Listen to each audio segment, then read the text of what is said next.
guardando alguns jogadores para o jogo de domingo e colocando hoje jogadores mais frescos, a comissão técnica entende que é possível vencer o Racing. Racing, time já eliminado no campeonato, time 12º colocado no Campeonato Uruguaio, time que há 40 dias não vence um jogo, são 7 jogos sem vitória, time muito fraco ofensivamente. Fala pessoal, sejam muito bem-vindos ao Corinthians Informa e agora vamos acompanhar as últimas novidades sobre o Timão, as últimas informações desse Corinthians escalado para enfrentar o Racing. O jogo será logo mais, né? Então às 7 da noite o Timão enfrentará o Racing fora de casa, lembrando que não contará com Memphis Depay e de última hora ali, mais uma baixa no Corinthians. As últimas informações é o que vamos ver a partir de agora. Primeiro começando ali com as novidades, com as notícias direto do Uruguai, lá na ESPN, e depois algumas informações pra lá de importantes trazidas pelo Chico Garcia. Então pedimos que deixe o like, que inscreva-se, assim você ficará por dentro de tudo que rola com o Timão e é claro, ao longo do dia traremos muito mais informações. Então sem enrolação, vamos direto pro vídeo ver tudo que eles falaram. Os links dos canais citados já estarão aqui na descrição, assim vocês poderão acompanhá-los na íntegra. No final de semana tem um clássico que também vai ser quente, 4 horas da tarde contra o Santos, na Neoquímica Arena. O Corinthians também precisando de recuperação depois da derrota ali pro Mirassol. Vamos pro Zupac então, falaram que conectou certinho aqui. Zupa, conta pra gente qual que é a expectativa pra esse timão pro jogo. Força máxima dentro do possível, Yuri Alberto disponível, como que tá?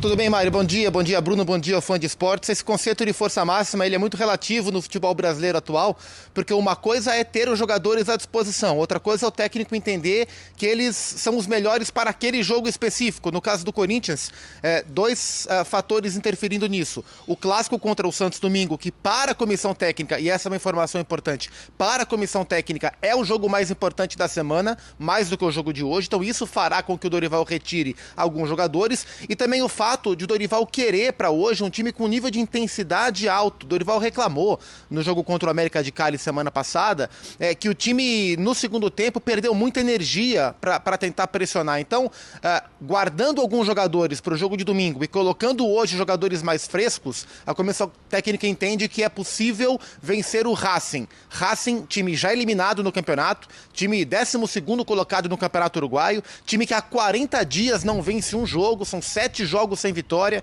time muito fraco ofensivamente, que defensivamente até se comporta melhor, mas que para atacar sofre muito. Então a comissão técnica entende que dá para mexer no time e ainda assim colocar um time forte hoje aqui no Centenário, que vai estar vazio, porque o Racing não tem torcida praticamente, para tentar vencer na Copa Sul-Americana.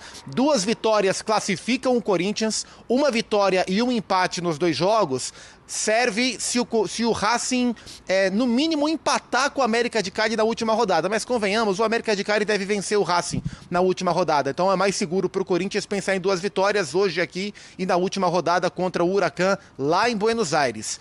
Memphis Depay está fora. Para o fã de esporte ter uma noção do impacto do Memphis, desde que o Memphis estreou no Corinthians, ele fez ou assistiu 22% dos gols do Corinthians. Memphis já tem 27 participações em gols, 13 gols marcados e 14 assistências, 22% de tudo que o Corinthians fez desde que ele estreou no mês de setembro. Sem o Memphis, sem o Garro, é um Corinthians que perde muito em potencial criativo. Se a gente olhar para os jogos contra América de Cali e Mirassol, os 2 últimos jogos em que o Corinthians não venceu com o Dorival, o Corinthians criou muito pouco. Embora tenha ficado muito com a bola contra o Mirassol, menos contra o América de Cali, não criou praticamente nada. Então, essa é a dúvida. Quais jogadores serão preservados pelo Dorival Júnior? Como o Corinthians vai encarar, em termos anímicos, o jogo de hoje contra o Racing? E se vai conseguir ser mais criativo contra um time bastante frágil, porque o Corinthians tem a obrigação de vencer aqui se quiser continuar vivo na Copa Sul-Americana. Dupla. Boa, Zupac, obrigado, viu? Então hoje à noite tem Corinthians aqui na ESPN. Olha quantos jogos, Mari. Tem Corinthians, tem o Atlético contra o Caracas e tem também ali do grupo do Fluminense, tem, por exemplo, Once Caldas e São José. O Zupac já volta pra gente falar bastante de Corinthians e mais de Sul-Americana aqui no Sport Center. Tá bom? Vamos lá, vamos falar de outras coisas relacionadas ao Timão, como, por exemplo, um desfalque que o Dorival Júnior, né, porque já viramos a chave, né, não se trata mais da família Dias, agora Dorival Júnior começando um trabalho, ainda precisando mostrar um trabalho no Corinthians, e esse jogo da Sul-Americana, ele é um pouco... não consigo definir, porque tá claramente, para mim pelo menos, que o Corinthians não visa essa Sul-Americana, não foca na Sul-Americana, e se classificar vai ser algo do tipo, tá, beleza, vamos jogar, senão tem outros objetivos. Então, é o Corinthians que ainda dificilmente vai classificar em primeiro, seria um milagre, pode classificar em segundo, e aí tem playoffs na volta do Mundial, 2 datas ali que o Corinthians vai ter que jogar, com jogos de ida e volta, com eliminados da Libertadores, mas precisa ganhar do Racing do Uruguai para isso acontecer. E aí, obviamente, o Dorival está focado no jogo contra o Santos, domingo, pelo Campeonato Brasileiro. E aí vai dar uma revezada na galera. Vai colocar gente ali que não tá jogando sempre e tudo mais. A gente nem consegue prever muito a escalação, porque senão eu vou ficar aqui batendo cabeça com vocês. Vai ser esse ou vai ser aquele, vai ser... A gente não... Eu realmente não sei. Eu tô sendo bem franco com vocês aqui. Não sei qual o time que o Dorival vai escalar. Alguma ideia a gente tem. Agora, ele tem um desfalque, mais um, né? Além do Memphis, que já tava fora por conta de uma lesão no tornozelo, do próprio Rodrigo Garro, do Gustavo Henrique, do Félix Torres, que tá suspenso, né? Depois da expulsão contra o Racing. Agora, o Ranielli, que é um titular, dá pra gente colocar assim, do Dorival Júnior, ele sofreu um edema na coxa direita e tá fora do jogo. E aí pode ser que o Maicon ali ganhe sequência como primeiro homem, ele tem Rian, ele tem Charles, Alex Santana, tem toda essa galera aí para colocar no meio de campo pra gente entender como é que ele vai montar esse time. Mas é mais um desfalque, além de todos esses que eu já citei. E aí a dupla de zaga pode ser André Ramalho e Kaká, pode ser que o Choca volte a ganhar uma oportunidade. Não tem como a gente saber, né, exatamente. Mas enfim, é mais um desfalque. Agora, entre os relacionados tem uma grande novidade. E para mim é uma boa novidade, sim. O garoto Kaique. Vocês vão lembrar do Kaique. O Kaique fez o gol do título da Copinha em 2023. É isso? Não, perdão. 2024. Janeiro de 2024. Em janeiro de 2025, o Corinthians perde o título para o São Paulo. Ele joga também. Só que o Kaique já tem 21 anos. E por que, diabos, a gente ainda não viu o Kaique no time principal? Esse é um problema, né? Porque o Dorival ele tem essa expertise. Ele tem essa característica, ele usa a base. Ele olha jogadores talentosos e usa. E a informação é de que ele se espantou com o menino nos treinos. O Corinthians não tem um jogador no time de cima com a característica do Kaique. Com a característica de jogador de lado de campo que tem como potencial o Kaique. Vamos combinar, 21 anos já era para ter subido há muito tempo. A gente está vendo aí jogadores ganhando oportunidades com 16, 17 anos. O São Paulo estreou o Luca aí com 17 anos fazendo gol em Libertadores. E o Corinthians tem um menino de 21 anos que ainda não utilizou.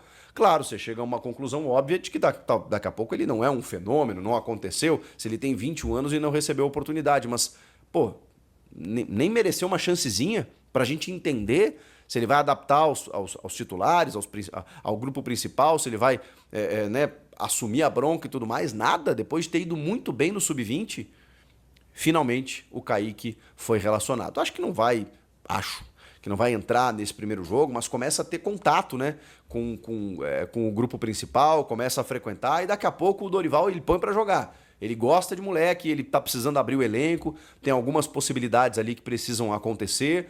Então talvez o Kaique seja uma possibilidade, aí um coelho da cartola, alguma ideia que a gente não tinha. O Corinthians não está contratando, vai contratar só na metade do ano, se é que vai, né? Eu imagino que sim. Então daqui a pouco a base pode ser uma solução e o Kaique finalmente está entre os relacionados. O que vocês acharam de tudo isso que eu contei para vocês aí? Emiliano Dias, o Ranielli fora, escalação, foco na Sula, não no Brasileiro e agora a chance pro Kaique. Quero ouvi-los aqui nos comentários, comentem aqui. Inscreva-se no canal, tô aguardando sua inscrição e eu volto na próxima. Então tá aí, né? Tá aí um pouco do que o Chico Garcia falou. A gente começou o vídeo trazendo um pouco das informações direto lá do Uruguai para enfrentar o Racing, né? O Racing é um time pequeno, um time fraco até. Então o Corinthians mesmo com desfalques do Memphis, do Ranielli, como foi divulgado, né? E de tantos outros, tem totais condições de chegar lá, conseguir uma vitória, uma boa vitória, 1-0, 2-0. Não seria nenhum absurdo, seria até um resultado bem comum, o Corinthians vencer com uma certa facilidade esse time do Racing. Não dá pra vacilar, não dá pra não vencer esse jogo, claro, vencendo o Racing, tem a última partida contra o Huracan, que será um grande desafio fora de casa. Aí sim, pega jogar fora na Argentina, buscando o resultado, quem sabe já com a volta de jogadores importantes na próxima rodada dessa primeira fase aí da Sul-Americana. E é claro, vencendo o Huracan, o Corinthians briga ali por uma vaga na próxima fase, deve ficar em segundo lugar no grupo, né? E consequentemente, se vencer o Huracan e o Racing, receber ali um terceiro colocado dessa Libertadores para disputar a vaga para a próxima fase da Sul-Americana. Ou seja, o Timão está numa situação bem complicada, bem diferente daquilo que a gente esperava quando começou a temporada. Daqui a pouco voltaremos com muito mais informações. Diz o que vocês acham. Um grande abraço, até logo mais. Valeu!